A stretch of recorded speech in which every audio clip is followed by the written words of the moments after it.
Une équation ou une inéquation tangente contient un rapport tangente où l'inconnu apparaît dans l'argument. Il est important de garder à l'esprit qu'on travaille toujours avec des angles en radians et non en degrés. Puisque la fonction tangente est périodique, une équation tangente contient une infinité de solutions. Lorsqu'on cherche les solutions à l'intérieur d'un intervalle donné, il y a un nombre fini de solutions. Pour résoudre une équation tangente, on commence par isoler le rapport tangente. Lorsque c'est fait, on doit déterminer le bon angle trigonométrique. Si le rapport tangente qu'on a isolé est égal à une valeur remarquable du rapport tangente, on peut se servir de ce tableau. Sinon, on utilise la fonction réciproque arctangente pour trouver l'angle. Sur la calculatrice, on utilise la touche tan exposant -1. On résout ensuite l'équation obtenue avec l'angle trigonométrique qu'on a déterminé auparavant. On obtient ainsi une solution. Pour trouver les autres solutions, on doit calculer la période avec la formule P égale pi sur la valeur absolue du paramètre B. Finalement, on donne les solutions de l'équation. Dans un intervalle donné, on énumère chacune des solutions entre accolades. Sinon, il suffit d'ajouter la période à la solution trouvée. Pour résoudre une inéquation tangente, on commence en changeant le symbole d'inégalité par un symbole d'égalité. Ensuite, on procède de la même façon que pour résoudre une équation. Par contre, il faut aussi calculer les asymptotes. Après avoir trouvé la solution de l'équation et les asymptotes, on doit déterminer l'intervalle qui correspond à l'ensemble de solutions de l'inéquation. Pour cela, on peut se fier au graphique ou remplacer une valeur de x dans l'inéquation. Si l'inégalité qu'on obtient est vraie, alors cette valeur de x est dans l'intervalle qui fait partie de l'ensemble solution. On veut résoudre l'équation tangente de 2x moins 3 égale -2. On reconnaît que le x est dans l'argument de la tangente, ce qui veut dire que la première chose à faire, c'est d'isoler le rapport tangente. Pour y arriver, on n'a simplement qu'à additionner 3 de chaque côté d'égalité, ce qui nous donne tangente de 2x égale 1. Maintenant, on a deux options pour trouver la valeur de l'argument qui fait que la tangente est égale à 1. Soit utiliser le tableau des valeurs remarquables du rapport tangente ou utiliser la fonction réciproque arctangente. 1, c'est une valeur remarquable, alors on va utiliser le tableau suivant. Juste un petit rappel comment le tableau ici est construit. Le rapport tangente, en fait, c'est toujours une division de la coordonnée en y d'un point du cercle trigonométrique par la coordonnée en x. Par exemple, ici, avec pi sur 3, ben, on divise racine de 3 sur 2 par 1 demi et ça nous donne racine de 3. Dans le cas de pi sur 4, les deux coordonnées sont identiques, ce qui fait que lorsqu'on divise une par l'autre, ça nous donne 1. Et c'est justement la valeur qu'on cherche. Alors, on va écrire pi sur 4 juste ici.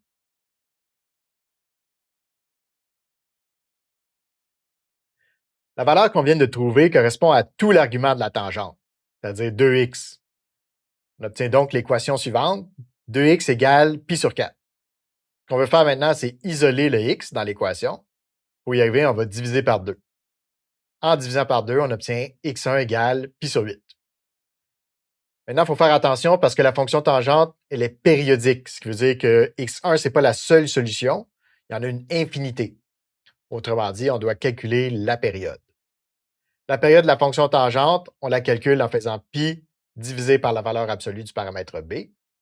Et b, on se rappelle que c'est la valeur qui multiplie le x dans l'argument.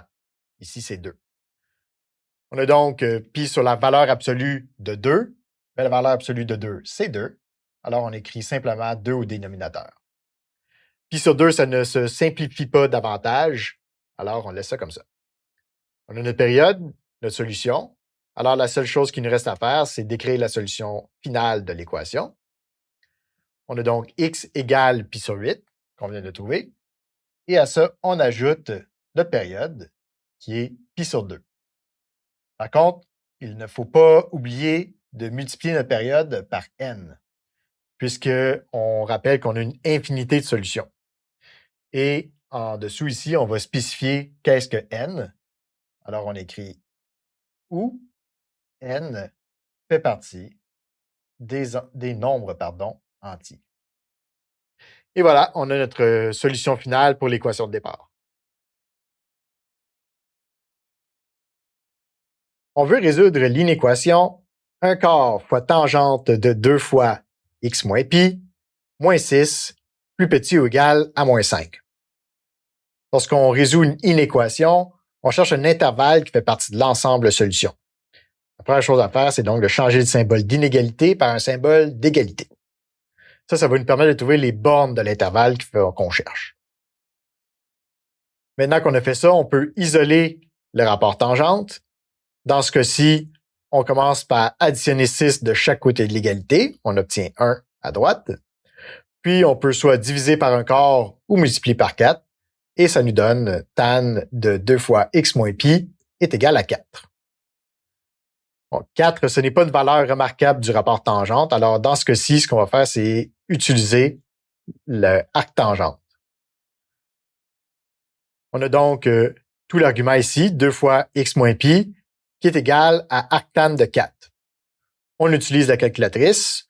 On a le bouton là, tan exposant moins 1 pour trouver la valeur. Et on arrive avec 1,33.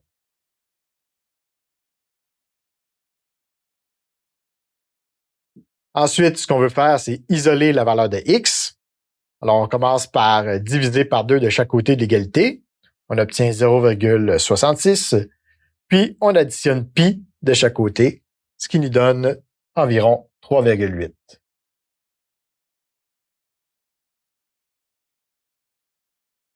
Maintenant qu'on a trouvé la valeur de x1, on va calculer la période et les deux asymptotes. On va commencer par la période. On la calcule en faisant pi divisé par la valeur absolue du paramètre b. b, c'est 2 qui est ici, puisque 2 multiplie la parenthèse x moins pi. On a donc pi divisé par la valeur absolue de 2. La valeur absolue de 2, c'est 2, ce qui veut dire que notre période, c'est pi sur 2. Avec la période, on peut maintenant calculer la valeur des deux asymptotes. On va commencer par ce qu'on appelle l'asymptote inférieure, x0, c'est-à-dire l'asymptote qui est à gauche de x1. Pour y arriver, on prend notre paramètre h, qui est pi ici, et on lui soustrait une demi-période. On a donc pi moins la moitié de pi sur 2. En simplifiant, on a pi moins pi sur 4, et ça donne 3 pi sur 4. On va faire ensuite le calcul pour l'asymptote supérieure qu'on note x2. Autrement dit, c'est l'asymptote supérieure parce qu'elle est à droite de x1. Et pour le calculer, on prend encore une fois notre paramètre h, mais là, on va additionner une demi-période. Autrement dit, on a pi plus la moitié de pi sur 2. Simplifié, ça donne pi plus pi sur 4, c'est-à-dire 5 pi sur 4.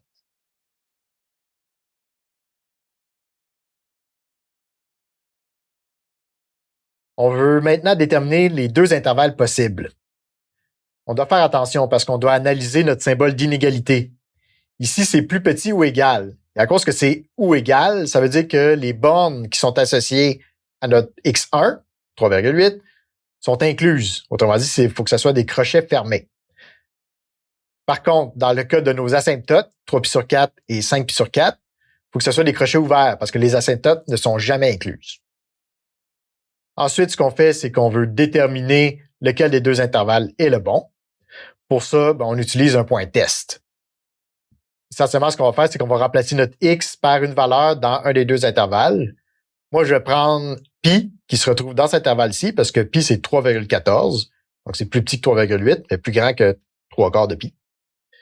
Et il y a une autre raison aussi pourquoi je veux prendre pi comme point test, c'est parce que je sais que pi moins pi, ça va donner 0. Alors, on obtient pi moins pi 0 fois 2, ça donne tangente de 0. Là, on veut savoir, est-ce que 1 quart fois la tangente de 0 moins 6, c'est plus petit ou égal à moins 5? On continue nos calculs. Donc, tangente de 0, ça donne 0. On fait 1 quart fois 0, ça donne 0. Et 0 moins 6, ça donne moins 6. Maintenant, est-ce que moins 6, c'est plus petit ou égal à moins 5? C'est effectivement vrai. Ce que ça implique, c'est que le point test qu'on a utilisé, le pi, se retrouve dans le bon intervalle. Ce qui veut dire que ceci est notre bon intervalle et celui-ci n'est pas le bon. La dernière chose à faire, c'est d'écrire l'ensemble de solutions de l'inéquation. Donc, x qui est élément de 3pi sur 4 jusqu'à 3,8, mais à ça, on doit additionner nos périodes. Donc, on va faire plus pi sur 2 et plus pi sur 2 dans l'autre cas aussi. Mais il y a une chose qu'on ne doit jamais oublier, c'est qu'on doit multiplier par n nos périodes, puisque les intervalles se répètent à l'infini. Et là, on va terminer en spécifiant qu'est-ce que n. Donc, on va écrire que où n fait partie des nombres entiers. Et voilà, donc on a trouvé l'ensemble de solutions de notre inéquation de départ.